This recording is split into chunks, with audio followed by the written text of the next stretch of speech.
آپ دیکھ رہے ہیں IAK نیوز۔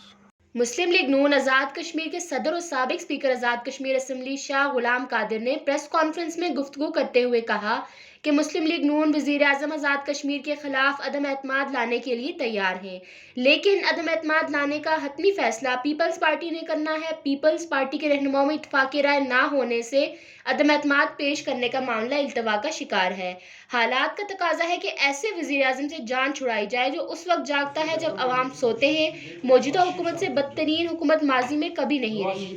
بلدیاتی انتخابات کے لیے موجودہ حلقہ بندیوں پر ہمیں تحفظات ہیں۔ ایسی مردم شماری کی بیس پر حلقہ بندیاں کی گئی ہیں جس میں آزاد کشمیر کی آبادی کم ہوئی، اور اس مردم شماری کو کسی نے بھی تسلیم نہیں کیا اور نہ ہی اسے نوٹیفائی کیا گیا۔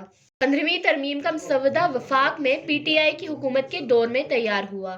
موجودہ وفاقی حکومت کی 15ویں ترمیم میں کوئی دلچسپی نہیں۔ یہ کشمیر کونسل کے کچھ ملازمین کی شرارت ہے جو آزاد کشمیر میں آ کر کام کرنے کو تیار نہیں۔ ان کا کہنا تھا PTI جماعت نہیں بلکہ سوشل میڈیا کا ایک گروپ ہے، اس کا حشر بھی مشرف جیسا ہی ہوگا۔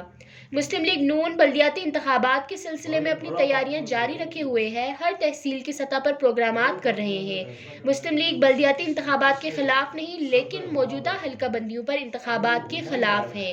ہم نے الیکشن کمیشن کو اپنے تحفظات سے آگاہ بھی کیا ہوا ہے۔ ہمارے تحفظات حلقہ بندیوں پر برقرار رہیں گے، جبکہ الیکشن ہوئے تو سب کو پتہ چل جائے گا کہ گزشتہ الیکشن چوری کیا گیا تھا۔ تازہ ترین خبروں کے لیے دیکھتے رہیے IAK نیوز۔